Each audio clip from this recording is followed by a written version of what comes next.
Donc, j'ai le plaisir d'accueillir Hugues Bonnefond.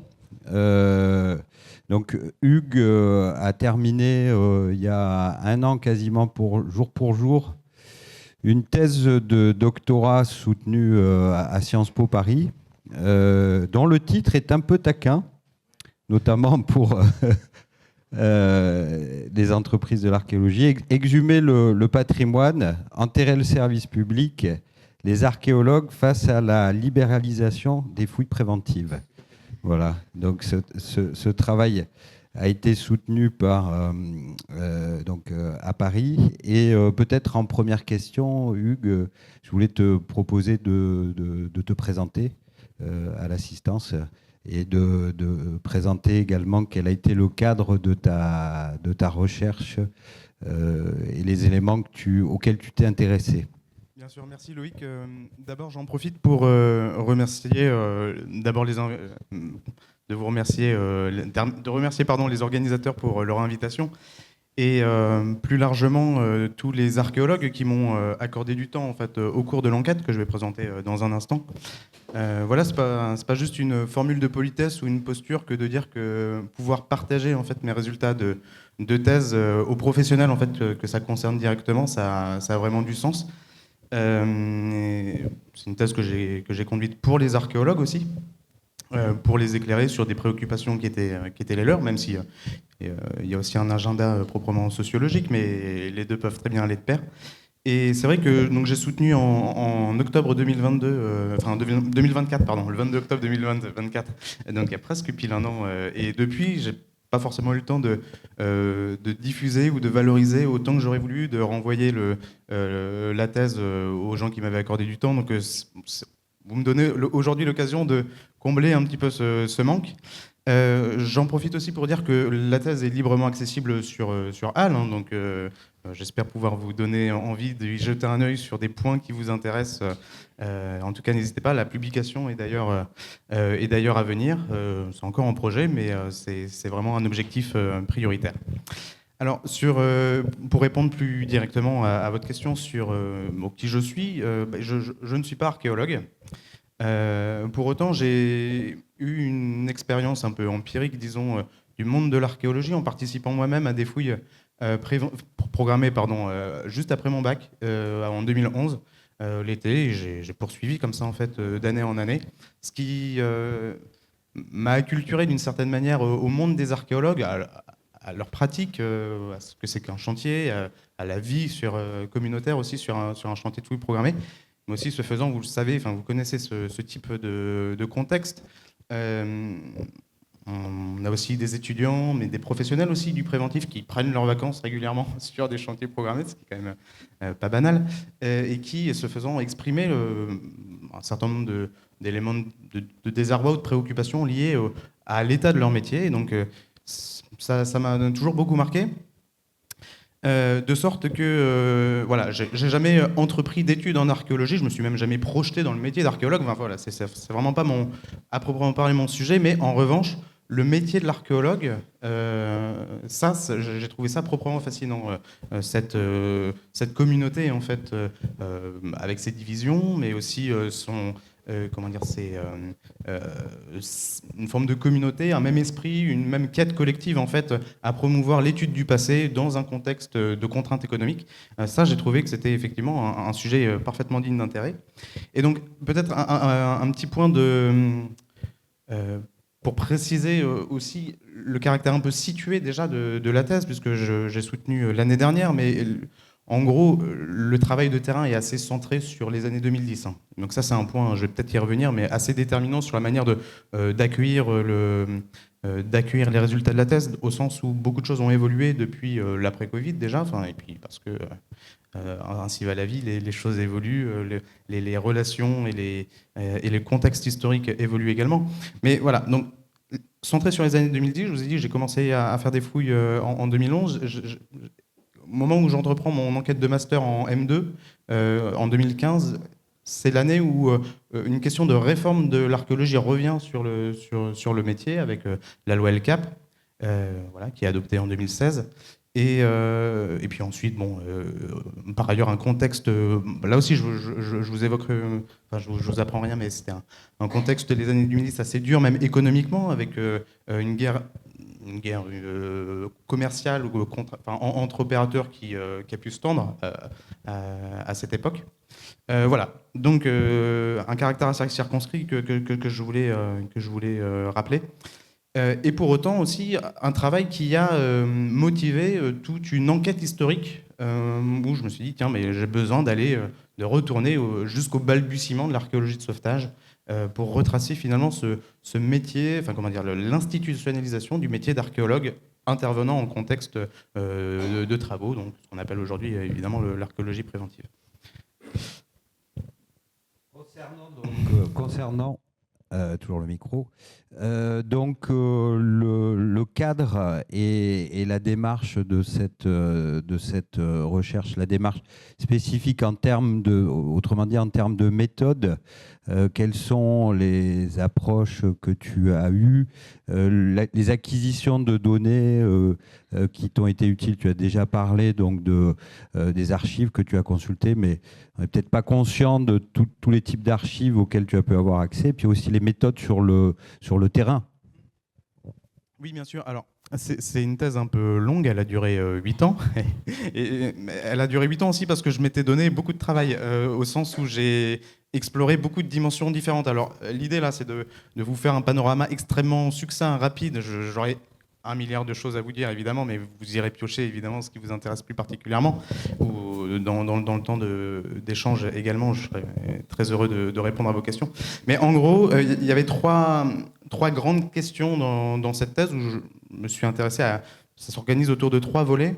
Le premier, c'était la question des réformes en fait, de l'archéologie préventive qui ont été documentées par ailleurs, mais qui n'avaient pas encore fait l'objet d'une réflexion en termes de sciences politiques ou enfin ce qui m'a interrogé, disons, c'est les allers-retours, l'effet de stop and go entre la loi de 2001, la très rapide libéralisation en 2003, et puis le fait que la loi LCAP semble remettre à l'agenda une question de la régulation du secteur.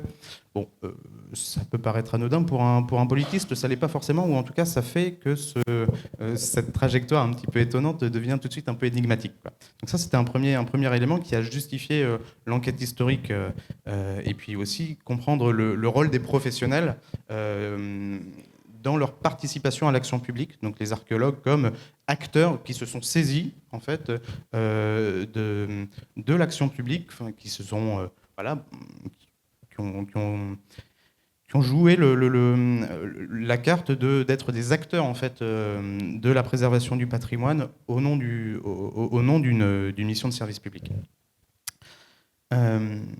Voilà, et qui contribue, ce faisant, à la définition des règles du secteur. Alors, la deuxième grande question, c'était finalement, aujourd'hui, le système tel qu'il a été conçu, qu'est-ce qu'il nous permet de dire en termes de conciliation entre l'effort social qu'on consacre à la prise en compte des vestiges et les priorités de l'aménagement. Ça, c'est aussi une question que vous expérimentez tous les jours dans votre travail d'archéologue préventif. Et qui est aussi une question sociologique, finalement, quelle est la place qu'on confère à l'archéologie par rapport à des priorités économiques et à travers quels mécanismes sociaux, organisationnels, ça s'opère. Donc ça, c'était la deuxième grande question qui impliquait de revenir un peu dans la mise en œuvre en fait, des prescriptions de fouilles, mais aussi des passations des marchés de fouilles. Je pourrais y revenir un bref instant sans... Voilà. Et la troisième question, c'était finalement essayer de comprendre ce que la diversité des structures dans lesquelles on travaille en archéologie faisait sur l'unité ou la fragmentation du groupe professionnel. Donc, Sébastien Ziegler l'a évoqué un petit peu tout à l'heure en disant on fait le même métier, mais dans des contextes institutionnels ou organisationnels différents. La question, c'était, mais finalement, cet éclatement institutionnel, quel effet il a sur la capacité des archéologues à être un acteur uni, divisé, voilà, ou en tout cas à gérer en fait, cette hétérogénéité. Donc, ça a motivé en fait, toute une sociologie du groupe professionnel. Et là aussi, je ne voudrais pas trop déflorer la suite de la discussion, mais ça... Ouais, voilà. Donc, Après, bon, peut-être simplement pour conclure là-dessus, sur l'agenda en fait sociologique, évidemment, bon, souvent on me dit qu'est-ce qu'il y a de sociologique dans l'archéologie en fait, le destin collectif des archéologues, il rejoint ou il fait écho à beaucoup d'autres secteurs, et en particulier, il faisait écho à beaucoup de débats en sociologie et en sciences politiques sur la place des mécanismes de marché en fait, pour gérer des secteurs, et des secteurs qui sont souvent des secteurs d'intervention publique ou contrôlés par une administration d'État. Et donc, voilà, finalement, on a depuis une vingtaine d'années énormément de travaux sur, mais finalement, qu'est-ce que c'est que organiser comment dire, des activités professionnelles dans des contextes économiques, et quelle place un peu hégémonique prennent les considérations économiques. Avec l'idée aussi que finalement, le mélange en fait, d'acteurs publics et privés, qui est un peu une modalité centrale en fait, qu'on retrouve dans beaucoup d'autres secteurs, et en sociologie est soit caractérisé autour d'une approche, on va dire, un peu irénique, c'est un peu les approches par le blurring, le mélange, le brouillage en fait, des frontières publiques-privées, ou au contraire par une approche excessivement critique, ou qui ne rentre pas forcément dans la chair en fait, des enjeux sectoriels, quoi. Donc mon enjeu, c'est de comprendre un petit peu ça, finalement, le public, le privé, qu'est-ce que ça veut dire, pour qui, pourquoi, qui sont les acteurs qui promeuvent cette distinction, lesquels cherchent à la déconstruire ou à la modérer, dans quelle mesure elle est effectivement pertinente ou pas. Voilà, c'était un peu toutes ces questions-là. Tu m'as posé une question aussi sur les méthodes, donc mais je vais y dire ouais. Alors simplement, bon, c'est un gros travail de défrichage, parce qu'il n'y avait pas tellement d'autres sociologues qui ont travaillé sur l'archéologie préventive avec cette perspective un petit peu de faire une sociologie sur les 50 ans de la profession, disons. Bon, il y a des travaux un peu plus ethnographiques sur qu'est-ce que c'est qu'une fouille, etc. Mais pour autant, j'ai quand même eu pas mal à faire, et en particulier, donc, tu as évoqué un certain nombre de sources écrites que j'ai pu consulter. Donc ça m'a fait remonter jusqu'aux années 60, 70, mais aussi beaucoup d'entretiens. Et j'insiste là-dessus, des entretiens avec une grande diversité d'acteurs. Déjà pour restituer la diversité des expériences des archéologues eux-mêmes, de différentes générations, de différents statuts, de différentes appartenances institutionnelles, dans les CERA, l'INRAP, en collectivité, chez les opérateurs privés, à tout niveau hiérarchique, mais aussi en allant interroger les aménageurs. Et les aménageurs, là aussi, les aménageurs dans leur diversité. Ça aussi, c'est quelque chose que vous savez bien, un gros aménageur, c'est pas un petit promoteur privé qui découvre l'archéo pour la première fois, vous êtes bien conscient de tout ça. Donc voilà, il y avait quand même une forte hétérogénéité à prendre en compte. C'est ce que j'ai essayé de faire, restituer un peu de polyphonie en fait, dans cette histoire-là. Et un deuxième point important, je ne vais pas vous faire toute la liste des méthodes, là ça serait extrêmement rébarbatif, mais je voudrais souligner aussi que j'ai pu m'appuyer sur une enquête qu'on a conduite avec les groupes archéologues en lutte justement pendant le Covid, alors en documentant les situations d'emploi et de travail juste avant le confinement, voilà, sur la période 2019-2020. Donc ça nous donne un petit peu un cliché, une photo, disons, du groupe professionnel à la fin des années 2010, au début des années 2020.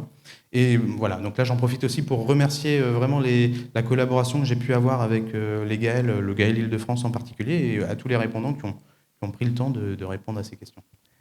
J'étais un peu long, pardon. Et si on regarde du point de vue de l'histoire du droit dans notre discipline, pour laquelle il existe plusieurs études, plusieurs ouvrages, qu'est-ce qui a distingué ton approche finalement par rapport à ce qui s'était fait précédemment? Comment tu le perçois, cet élément-là?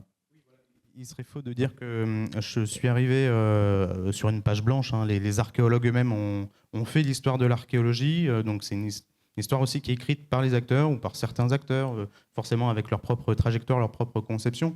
Et puis aussi une histoire juridique qui est déjà assez étoffée. Donc ça a été un travail de synthèse, mais aussi, disons, un travail de réinterprétation sociologique en fait, de cette histoire. Donc voilà, comme je disais, ça s'inscrit dans des débats sur la place du public, des acteurs publics, ou le recours à des mécanismes marchands. Et donc, à l'époque où je commence la thèse, il y a des publications nombreuses en fait sur ces questions précisément. Voilà, sur le débat sur le néolibéralisme, bon, avec des approches un peu plus critiques. Est-ce que cette notion renvoie vraiment à quelque chose de solide ou pas? Enfin, voilà, c'était un petit peu ces questions-là. Et puis, c'était aussi l'idée de, là je me répète un peu, mais de retracer le rôle de différents acteurs dans l'élaboration des textes sans m'en tenir à une simple lecture des textes. Enfin, ça, c'est vrai que c'est quelque chose qui est assez marquant quand on retrace l'histoire des textes de l'archéologie.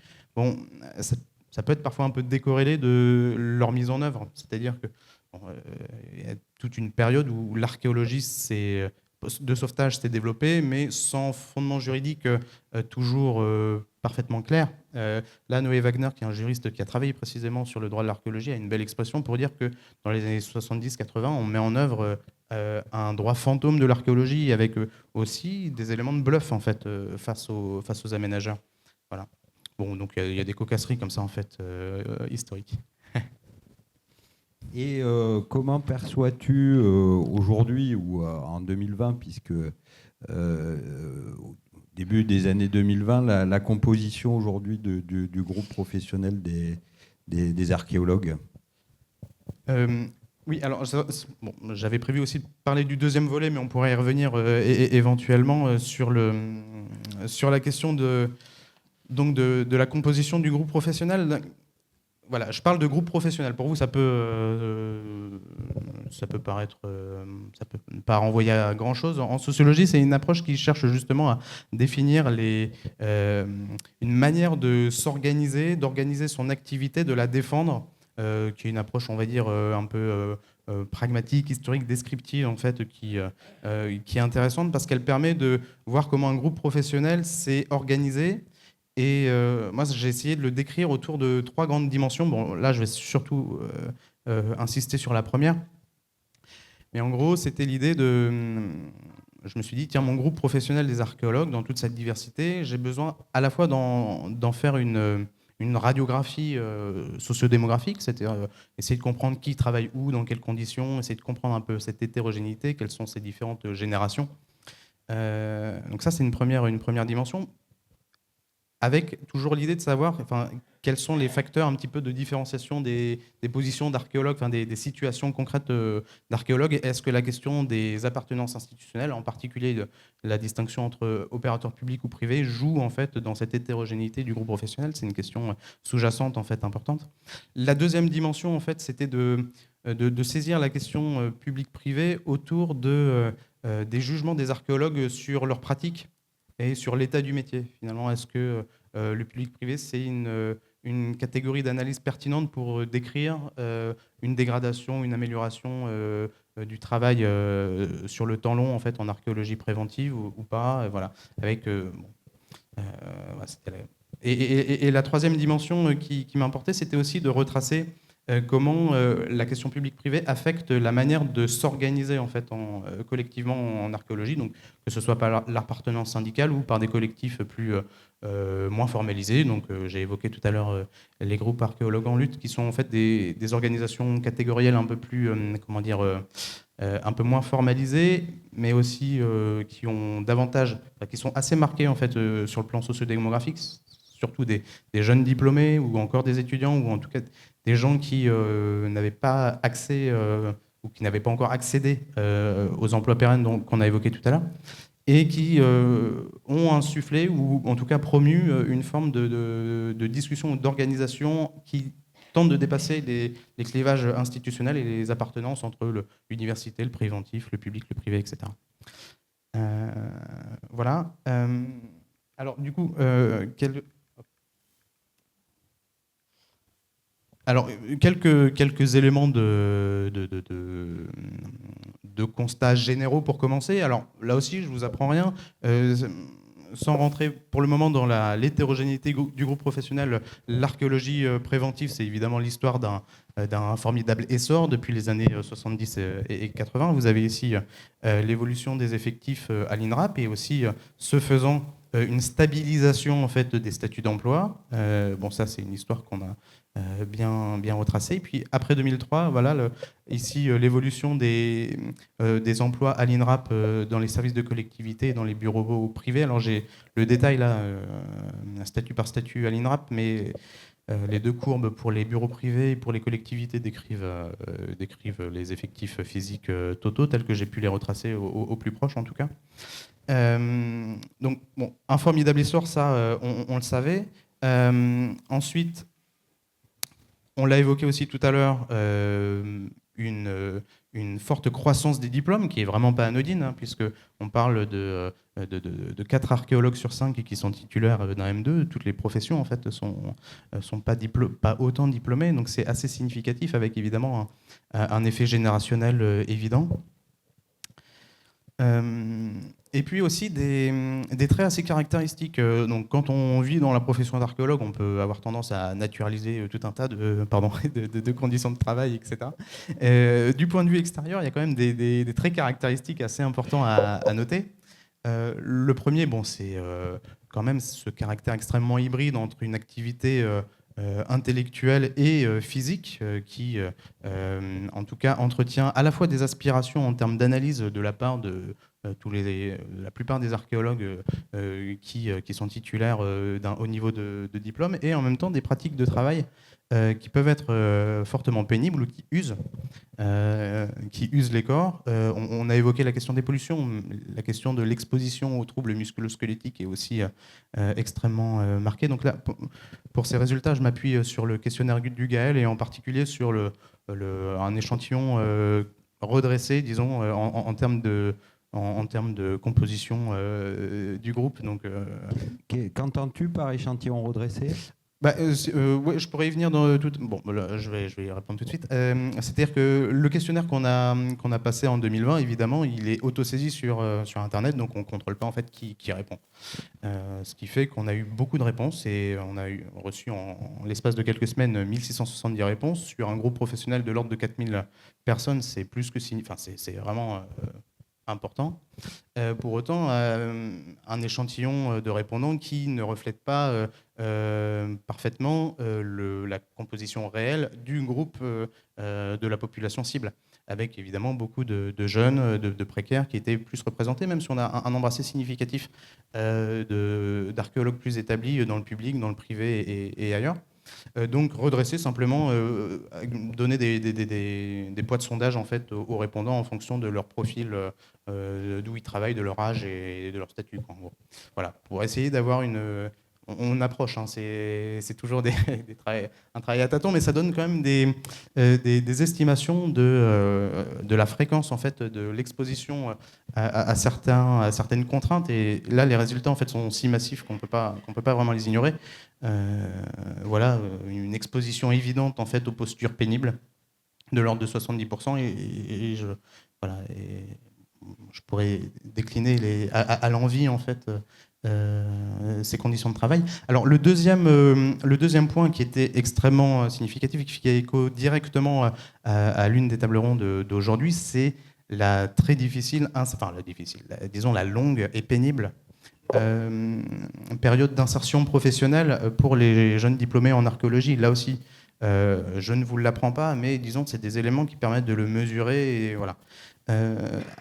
Donc on a pu estimer, ou en tout cas calculer, je dis estimer parce qu'évidemment, là, on a accès aux gens qui ont répondu. Et il y a un phénomène d'attrition professionnelle, c'est-à-dire que des gens ont quitté la profession, et donc on ne sait pas à partir de quand. Voilà. Donc ça fausse forcément un peu les résultats, mais disons, les gens qui ont obtenu un CDI l'ont souvent obtenu en moyenne 6 ans et demi après leur dernier diplôme.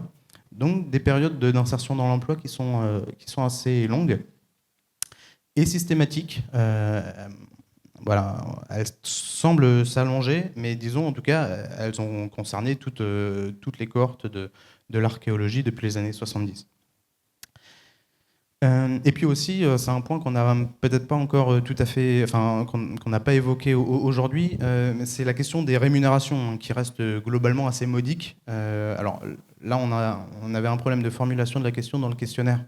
Bon, ce qui fait que faudra pas forcément prendre les valeurs nominales en fait qui sont que j'en sors pour tout à fait solides, mais disons ça permettait de donner des tendances. Voilà.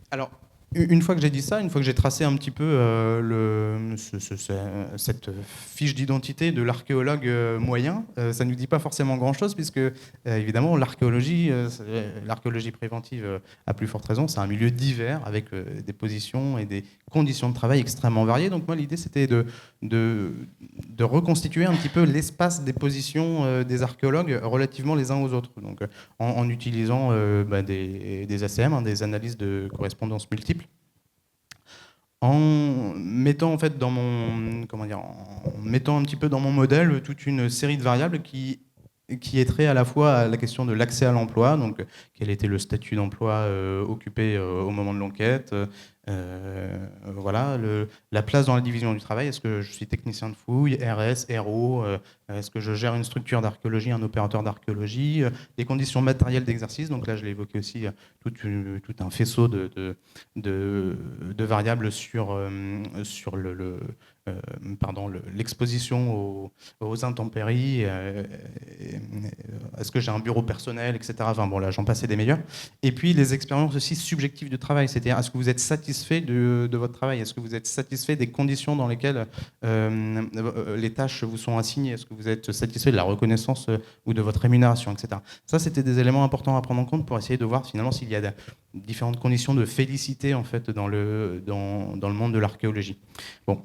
Et donc, on en vient un petit peu à une structuration de notre groupe professionnel de l'archéologie préventive. Donc ici, vous avez le nuage des modalités, des variables prises en compte, avec en gros un espace qui se différencie principalement autour de deux grandes dimensions.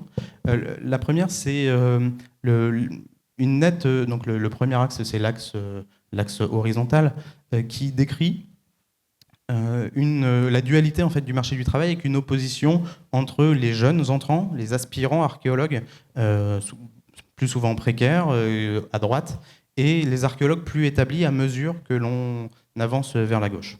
Et puis une deuxième dimension qui oppose en haut et en bas les archéologues qui ont accès aux tâches de valorisation scientifique des résultats et ceux qui en sont privés. Privés ou exclus, ou qui, dans le cadre de leur travail, n'ont pas l'occasion, disons, de participer soit à des colloques, etc. Donc on retrouve des modalités en bas du type, ce qui pèse un petit peu ce qui appesantit, disons, le nuage de points vers le bas, c'est je me sens pas du tout reconnu, j'ai des conditions absolument pas satisfaisantes, et par ailleurs j'éprouve de l'anxiété, je suis exposé quotidiennement à des postures pénibles, etc. Tandis qu'en haut, plutôt des gens qui se disent très satisfaits, avec une faible pénibilité du travail, etc. etc. Bon, là, je ne vais pas trop rentrer ensuite dans les détails, l'heure tourne et je crois qu'il y a d'autres questions, mais ça ne marche plus. Non, monsieur, c'est pas très important. Voilà, et donc peut-être pour terminer sur la question du groupe professionnel, hop là. Bon.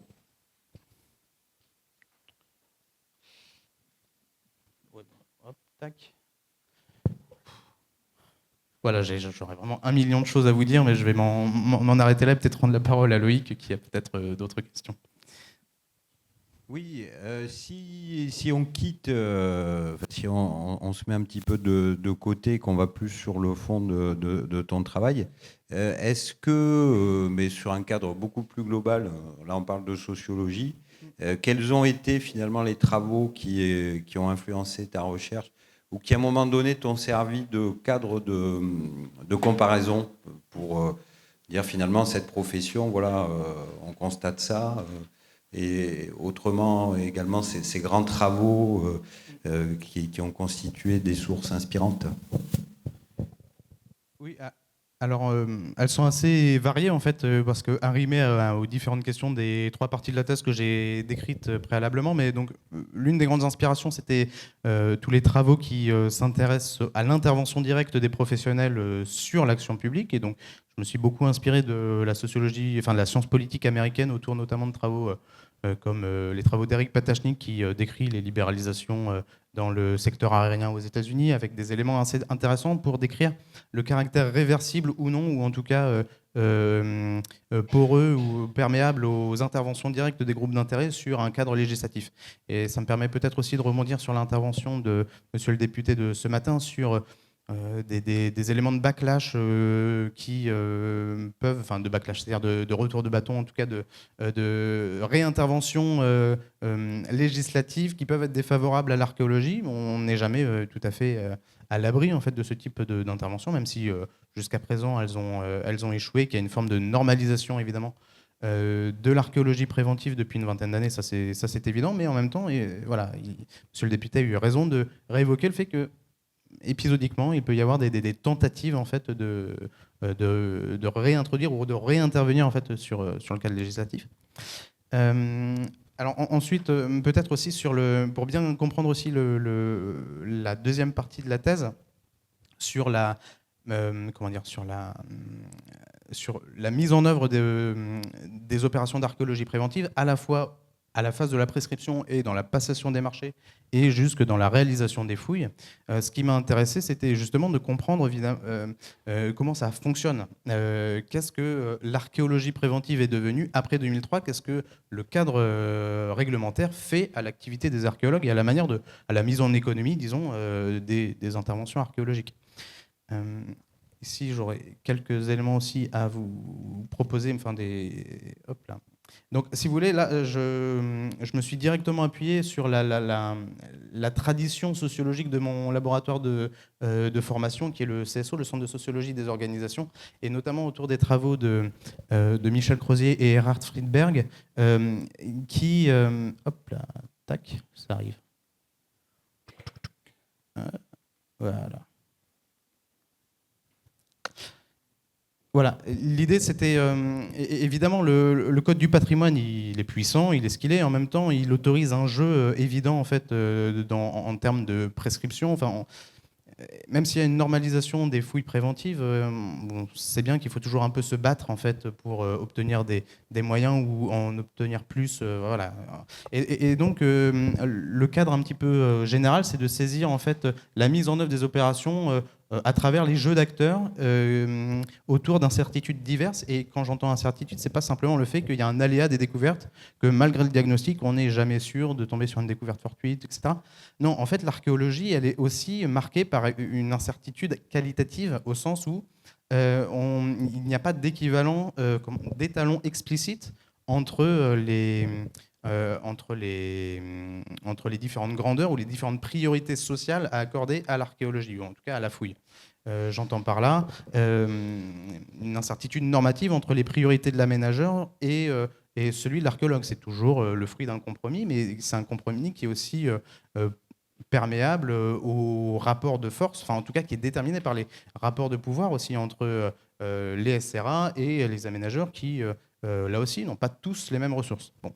Ou bien faire appel, comme on le voyait pour la pollution, à des organismes extérieurs pour venir en renfort, l'INRS, ce dont on parlait tout à l'heure. Et donc, par rapport à... Oui, tout à fait. Et donc, pour revenir sur une référence moi, qui m'a intéressé, c'est des politistes, des collègues politistes qui parlent en fait de politique procédurale à propos des politiques environnementales, etc., ou qui posent un principe dans le droit à prendre en compte, mais sans expliciter nécessairement d'étalons en fait, ou de hiérarchie entre ces priorités. Et donc, du coup, ça autorise un jeu en fait, dans la mise en œuvre. La deuxième phase, c'est que le processus d'élaboration des offres de fouilles, quand on répond à une offre de fouilles, là aussi on a un système qui est poreux à une diversité d'incertitudes. Bon, ici vous avez, oula, c'est un peu flou, pardon. Vous avez à gauche les trois principaux documents, en fait, l'input lorsqu'on répond à un marché de fouilles, à un appel d'offres de fouilles préventives, donc le rapport du diagnostic, évidemment, le cahier des charges établi par les SRA et le règlement de consultation qui est établi, lui, par le maître d'ouvrage, et à partir duquel l'opérateur tire le PSI, donc le projet scientifique d'intervention, puis le devis. Sauf que quand on regarde un petit peu précisément, en fait, à chacune de ces étapes, une diversité d'incertitudes joue, de sorte que comment dire, pourquoi je me suis intéressé à ce type de questions, c'est parce que, si vous voulez, il y avait un décalage entre... Hop là, je voudrais juste expliciter mon raisonnement jusqu'au bout pour ne pas perdre tout le monde. Hop.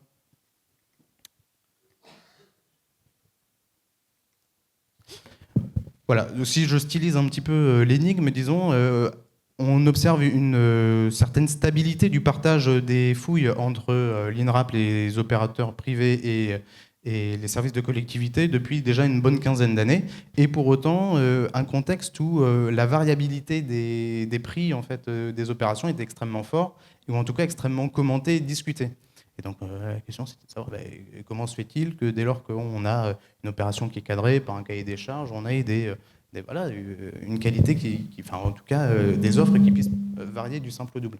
Donc c'est ce qui justifie en fait cet intérêt et qui s'arrimait directement sur un agenda de recherche ancien en sociologie économique des marchés. Il y a toute une famille de travaux importants depuis Georges Karloff en 1970 qui s'intéressait au marché des véhicules d'occasion. Il dit le problème du marché des véhicules d'occasion, c'est qu'on n'est jamais vraiment sûr que la personne qui me revend sa voiture me vend un taco ou une voiture en bon état. De sorte que si on a un raisonnement hypothético-déductif bien cohérent, il devrait y avoir une éviction des bonnes voitures par les mauvaises, et donc une disparition finale du marché. Donc, à partir de ça, toute une sociologie économique cherche à comprendre comment les marchés fonctionnent réellement, compte tenu du fait que une prestation commerciale, un échange commercial, c'est toujours bourré d'incertitudes. Voilà. Donc ça, c'était vraiment donc ma thèse s'inscrit, c'est pour vous expliquer simplement le fait que ma thèse s'inscrit dans cet agenda de recherche-là. Et bon, je ne vais pas en dire trop non plus, simplement, ça va, je termine là-dessus, ça va... Un dernier chapitre s'intéresse à l'héritage de ces incertitudes au moment de la fouille, dans une économie ordinaire de la fouille. Finalement, comment on gère, là aussi, par des rapports de pouvoir que vous connaissez bien, entre le responsable d'opération, ses différents donneurs d'ordre, le contexte des découvertes et les injonctions contradictoires en fait, qui lui sont assignées. Comment est-ce que finalement on aboutit, dans la plupart des cas, à une forme d'ajustement pragmatique en fait, des fouilles. Voilà, bon, ça se passe sans douleur dans un certain nombre de cas, c'est vaille que vaille. Et voilà, c'est un petit peu ce processus que j'essayais d'étudier. Très bien. Je vois que l'heure a pas mal tourné et on s'approche de la fin de cet échange et du forum. Alors j'avais prévu de te poser une ou deux autres questions très rapidement avant les questions avec la salle, les échanges avec la salle. Qu'est-ce que tu retiens de la journée d'aujourd'hui ? Qu'est-ce qui t'a marqué finalement, très brièvement ? Oui, vaste question. Néanmoins, bon, d'abord des interrogations. Une principale interrogation quand même, c'est, enfin, j'ai pas la réponse. Et là, ça fait l'objet d'un étonnement, disons. C'est entre, disons, le fait qu'on est... Enfin, c'est une profession qui n'a pas tellement de difficultés à susciter des vocations. On est encore sur un métier passion ou vocationnel, avec un certain nombre de prétendants et de gens qui n'arrivent pas à se pérenniser dans la profession. Et en même temps, donc, ce que vous semblez décrire, là, j'ai pas la réponse, ni je suis même pas sûr de bien qualifier la question, mais je perçois une forme de décalage entre le fait que j'avais cru comprendre qu'il y avait quand même beaucoup de gens qui cherchaient à se professionnaliser, ou en tout cas à s'établir en archéologie, et d'autre part le fait que vous manifestez le fait qu'il y a un peu une pénurie de certains profils qui manquent en fait, et une difficulté en fait à recruter certains profils. Donc voilà, c'est un petit peu. Donc je me dis, tiens, mince, on est effectivement dans un système ou dans une profession qui, là, pourrait avoir, disons, les recrues et qui ne trouve pas tout à fait celle qu'ils voudraient. Donc il y a une forme de décalage qui m'interpelle, ou en tout cas qui suscite qui m'interroge. Et je me suis dit aussi, d'une certaine manière, Et c'est pas pour le, enfin, j'ai pas de solution, j'ai pas de, c'est pas mon métier, mais enfin, c'est pas ma mission de faire des préconisations. Mais il me semble aussi que, ce faisant, la question de l'accès au poste pérenne, il est surtout cadré, en tout cas dans les échanges qu'on a eus tout à l'heure, autour de la question de la montée en compétences. Donc en fait, on recrute essentiellement des spécialistes, des héros, etc. Et c'est quelque chose qui s'entend dans le sens où on est aussi sur un secteur qui est soumis à des aléas économiques, etc.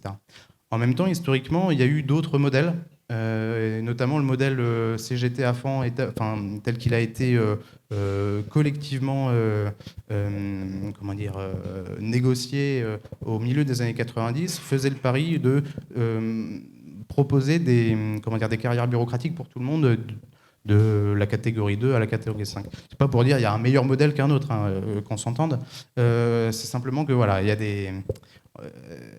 on est encore sur des modèles qui peuvent être potentiellement concurrents, antagonistes. Et moi, ma question, c'est finalement, est-ce que les archéologues vont réussir à s'organiser plus au niveau du secteur, indépendamment des appartenances institutionnelles et syndicales historiquement fondées. Voilà, enfin, c'est une question ouverte, hein. J'ai pas la fin de la question.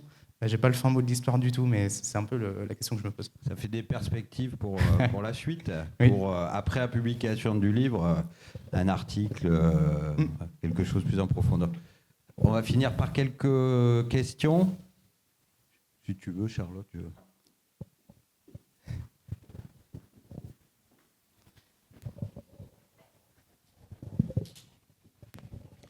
Oui, Hugues, dans ta thèse que j'ai donc eu le plaisir de lire en entier, tu insistes sur le fait que l'organisation même de l'archéologie en France est la source en fait d'une originalité de la sociologie des archéologues. Par le fait qu'on a un maître d'ouvrage qui commande une fouille, qui la paye, une fouille ou une étude du bâti, mais ce n'est pas lui qui commande, c'est le SRA qui commande, d'une part. D'un autre côté, la structure, l'opérateur qui va fouiller a nécessité d'avoir un agrément, mais le responsable de l'opération est lui-même responsable scientifique de ce qu'il fait. Est-ce qu'il y a une autre profession qui a ce type d'organisation ? J'en connais pas, ou en tout cas elles n'ont pas été décrites comme ça en sociologie, et c'est ce qui faisait vraiment l'intérêt véritablement de l'archéologie pour une étude en sociologie. Enfin, on n'est vraiment pas sur un moteur à 5 pattes, mais vraiment sur un cas d'étude vraiment stimulant et heuristique, et dans le sens où j'avais pas encore lu d'études qui montrent qu'en réalité, comme c'est le cas en archéologie, qu'on ait l'établissement d'une souscription obligatoire à une prestation qui intéresse négativement le client, enfin donc l'aménageur en l'occurrence. Alors ça ne veut pas dire que les considérations de qualité sont absentes des préoccupations du maître d'ouvrage, mais il les délègue toujours au SRA. Elles sont toujours fonction du degré d'exigence des SRA. Voilà. Pas d'archéologie du tout, ça reste quand même toujours préférable pour un aménageur que voilà. Donc, et donc ça, effectivement, c'est assez particulier, ouais, tout à fait. Alors, y a-t-il d'autres questions ? Alors peut-être en attendant une autre question, moi j'aimerais réagir. J'ai trouvé que l'inversion de point de vue était intéressant pour nous en tant que communauté, puisqu'on a plutôt l'habitude d'être chercheurs, et là, pour une fois, on était un objet de recherche. Donc merci de nous avoir placés dans cette position-là. Et moi j'ai une question aussi, j'aimerais savoir si vous avez prospecté dans l'histoire des recherches ou peut-être à l'étranger, est-ce qu'une enquête identique à celle que vous avez menée a été réalisée déjà auparavant ou à l'étranger ? Oui, merci de soulever ce point. C'est une insatisfaction globale de mon enquête, c'est que je me suis quand même beaucoup centré sur le dispositif français pour en restituer un petit peu toute la complexité. Mais ça ne veut pas dire qu'il n'y a pas eu une archéologie préventive dans d'autres pays, ça on le sait bien. Et ça demanderait des comparaisons internationales un peu plus conséquentes de ma part à présent. Mais alors, il y a des choses qui ont été faites, hein, au niveau du droit, etc. Alors, pour répondre directement à votre question aussi sur le cas sur le cas espagnol, on a des choses, des parallèles assez fort en fait d'une collègue, Madame Pargadans, pardon, c'est catalan je crois comme nom, je prononce peut-être pas parfaitement bien, qui a décrit un petit peu la même situation à peu près la même période dans les années 2010 d'un marché de l'archéologie qui tournait vinaigre en fait, et avec beaucoup de faillites, qui tournait vinaigre ou qui avec beaucoup de faillites, voilà. Et donc avec des parallèles quand même qui pourraient être intéressants à creuser complètement. Merci. Y a-t-il d'autres questions dans la salle? Non. Voilà, il me reste à te remercier chaleureusement d'être venu et de t'être prêté à ce jeu de questions-réponses. Oui, voilà. Mais c'est un juste retour des choses, puisque vous êtes collectivement beaucoup prêtés à des jeux de questions-réponses pendant 8 ans, et donc je tiens encore à remercier tous les archéologues qui se sont prêtés à l'exercice. Ah.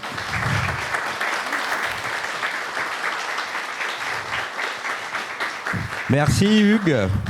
Et arrive l'heure de conclure, on finit dans les temps. Voilà, je vous rassure. Pas plus à dire. Merci encore une fois à toutes les personnes qui ont permis la réalisation de cette journée. Merci infiniment à Paléotime et Arkémine pour cette organisation sans faille, avec beaucoup d'originalité en plus. Je crois que chaque année, il y a une volonté de faire de nouvelles choses, alors à la fois pendant le forum, mais aussi à côté, avec toute la convivialité qui est hyper importante. Donc, merci vraiment beaucoup. Merci à Florian qui a organisé, toujours dans l'ombre et avec un immense professionnalisme, cet événement. Et puis, merci donc aux équipes qui nous ont filmé toute la journée et assuré la diffusion sur YouTube. Et je finirai donc en remerciant l'ensemble des personnes qui s'investissent au sein de l'association. Voilà. Les personnes qui sont venues aujourd'hui, on a vu des gens très divers, des gens qui sont en tout début de carrière, qui n'ont pas fini leurs études. Des gens, on a parlé d'une personne qui partait à la retraite. Il y a des personnes qui sont gérantes de société, il y a des personnes qui sont responsables d'opérations spécialistes. Le but de tout ça, c'est de discuter, échanger et essayer d'esquisser des solutions. Après, c'est sûr qu'on n'a jamais de baguette magique. Normalement, l'année prochaine, pour le 6e forum, on bouclera la boucle, on reprendra une nouvelle boucle, puisqu'il devrait se tenir à Montpellier, ce qui était le lieu du premier forum. Donc, je vous donne rendez-vous à l'année prochaine, et je vous souhaite un bon retour dans vos pénates.